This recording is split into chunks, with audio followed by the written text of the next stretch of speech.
What if the world as you knew it ended in July of 2012? Not from war, not from fire, nothing was discussed on the news. Just a quiet shift, a branch in the road. And the version of you sitting here right now woke up the next morning in a world that was almost identical to the one you slept in. Almost. A cartoon bear family with a name you could swear was spelled differently. A robot you've watched since childhood with a leg you never once noticed. A song you've screamed at the top of your lungs your entire life, with an ending that doesn't exist. What if you're not misremembering? What if you're remembering correctly, just from somewhere you can't get back to? Because on July 4th, 2012, scientists under Switzerland did something that had never been done in the history of the human race. And in the years that followed, people all over the world started comparing notes on memories that didn't match reality anymore. This all goes back to the Mandela Effect. The actual concept, most people think it started on Reddit or on a viral tweet, some online forum, but it didn't. It started at a paranormal convention in 2009. A researcher named Fiona Broom was just casually talking to a security guard during a break and discovered that both of them shared a very vivid, detailed, and specific memory of Nelson Mandela dying in prison in the 1980s. Memories complete with news coverage, a speech by his widow, footage they could picture in their minds. But the problem is none of it happened. Nelson Mandela died at 95, a free man, in 2013. But as Fiona quietly started asking around the room that day, stranger after stranger had the same memory. Not, I think I vaguely recall that. They had vivid, specific, identical memories, and she coined the phrase the Mandela Effect that night.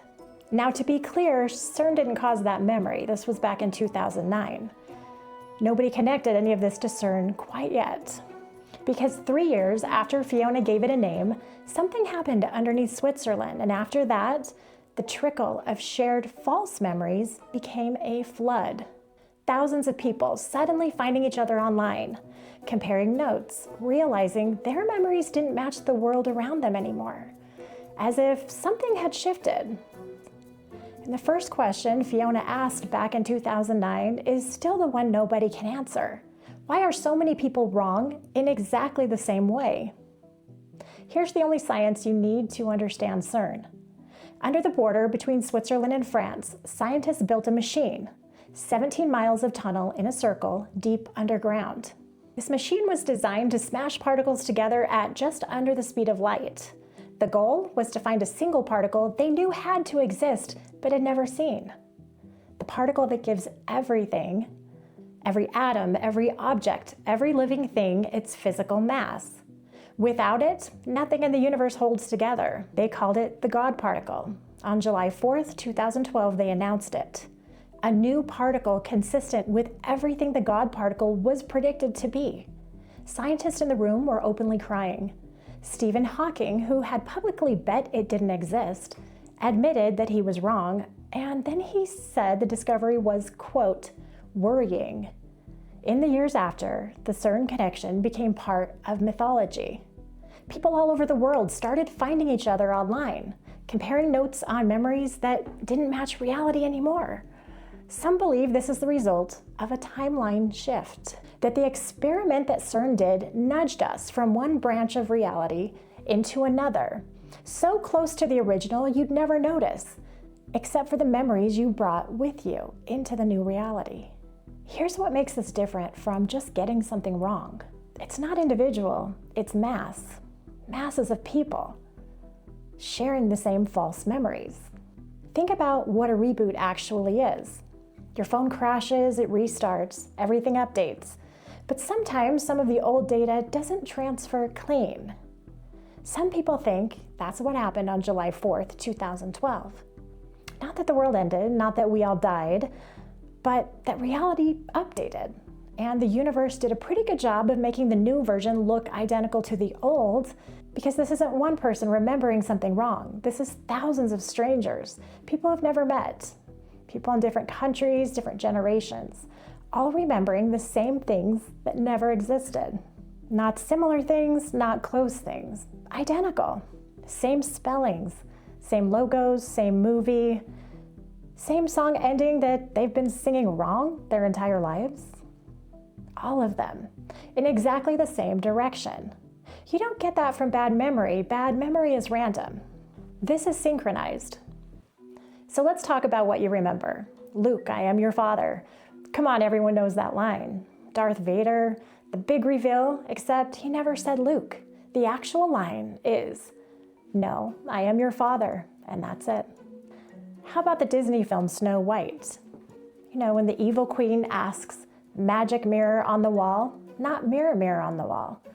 Go back and watch it. C-3PO from Star Wars. You know him, completely gold head to toe. Look at his right leg. He's always had a silver leg since 1977. 47 years. And most people right now are seeing it for the first time. We are the champions, Freddie Mercury, Queen. You've sung this at every championship, every graduation, every good day of your life. And almost everyone sings the same ending of the world. The famous studio recording ends on No Time for Losers. The of the world isn't there. Not in the version that's been played at every sporting event of your life. You've been singing a line from a song that doesn't end that way. Kit Kat, with a dash, Kit Kat. You can see it right now in your head. The logo, the wrapper, the dash. There's never been a dash. It's just Kit Kat. Look at the wrapper. What about the Monopoly man, the top hat, little cane, and the monocle, right? You can see it in your mind, that little round eyeglass. He has never had a monocle. Not on a single board game, a card, or piece of merchandise in over 70 years. The monocle is not there, and it's never been there. Jiffy peanut butter. A huge number of people remember a peanut butter brand called Jiffy. They can picture the jar. Some people remember their mom buying it. The brand is and always has been Jif. There is no Jiffy. There's never been a Jiffy. What about Ed McMahon? You remember Ed McMahon showing up at people's front doors with balloons, with the big check, Ed at the door. You've seen it. You can picture it in your mind. Ed McMahon was never affiliated with Publishers Clearinghouse. Not once, not ever. Two completely separate companies. People don't just misremember this one. They describe watching it on television in detail. And then there's Sinbad. In the 1990s, comedian Sinbad starred in a movie where he played a genie. It was called Shazam. Thousands of people remember watching it as kids. They can describe scenes, they remember the VHS cover. The movie, it doesn't exist. There's no footage, no poster, no copyright filing, no record of production, nothing. Sinbad himself has publicly said he never made a genie movie, and yet thousands of people watched it. Every single one of those memories, the bears, the robot, the song, the movie, they all feel old. Childhood decades ago. None of them feel like a memory from after 2013. The glitches are all in the old data, the stuff that was already loaded before July 4th, 2012, before the reboot. In 2009, 3 years before any of this, CERN's own director of research stood in front of journalists at an official press briefing and said this: "Out of this door might come something, or we might send something through it." A reporter asked another CERN physicist to clarify.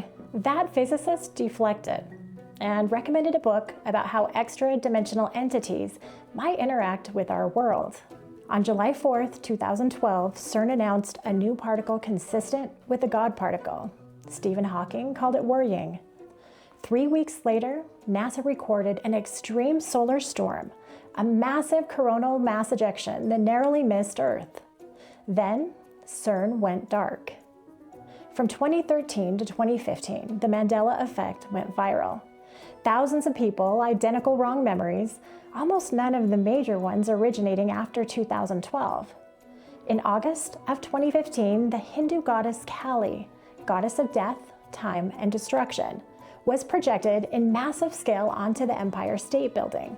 An environmental group did it. What most people don't know is that Kali is the consort of Shiva, partners in deity. And CERN has a 2-meter bronze statue of Shiva standing outside its entrance. It was a gift by the Indian government with a plaque that says, "Lord Shiva danced the universe into existence, motivates it, and will eventually extinguish it." That is what they put on the official plaque outside of CERN. CERN also has an internal software framework used in calibrating their own equipment, and they named it Cali. Whether that's coincidence or someone's sense of humor, nobody at CERN has explained it. In June of 2016, CERN was running an experiment called CLOUD. This studied how cosmic particles affect cloud formation inside a controlled chamber. That same day, 3 photographers independently captured dramatic, swirling, glowing cloud formations directly over Geneva. The photos were confirmed real and unedited. The official explanation was a thunderstorm. The experiment studying clouds was called CLOUD. The clouds over Geneva were real. The explanation was just a storm. Something on repeat is CERN's ability to affect the environment around them with their experiments. In 2025, CERN published a discovery in the journal Nature. They confirmed, with odds of 1 in 10 million against it being random, that matter and antimatter don't behave the same way. Which, this matters because if they were created equally at the Big Bang, they should have annihilated each other and left absolutely nothing. No universe, no matter, no you. It's one of the biggest unsolved mysteries in physics, and CERN just added another piece to it that nobody can fully explain yet. And right now, as of this video, the Large Hadron Collider is in its final weeks of operation. By the end of June 2026, the physics run ends and the most significant upgrade in history begins. When it comes back live in 2030, it will deliver far more collision data than anything before. If you think that CERN is powerful now, just wait till they come back in 2030. Now, I'm not telling you that CERN broke reality. The scientists there will tell you, and they're not wrong, that memory isn't perfect, that the brain reconstructs, fills in gaps, gets things wrong. That's real, that's established. But here's the thing that I can't let go of. That explanation doesn't tell you why we fill in the gaps in exactly the same direction. Same song ending the same wrong way, same movie that thousands of people watched and left no trace behind. The machine that found the God particle goes dark this summer. What comes back in 2030 will be more powerful than anything that has ever existed. The last time they turned it on and found something, a lot of people feel like something shifted, something changed. Whatever the 2012 reset is, glitch, false memories, timeline switch, or something else entirely. The question isn't whether it happened. The question is whether it's finished. If you can relate to this one, drop your Mandela Effect memory in the comments section. Let's compare and see what we can come up with. I'm Heather, and this is Seriously Spooked. Thanks for watching. Be sure to subscribe, like this video, it will help out the channel, and we'll see you in the next one.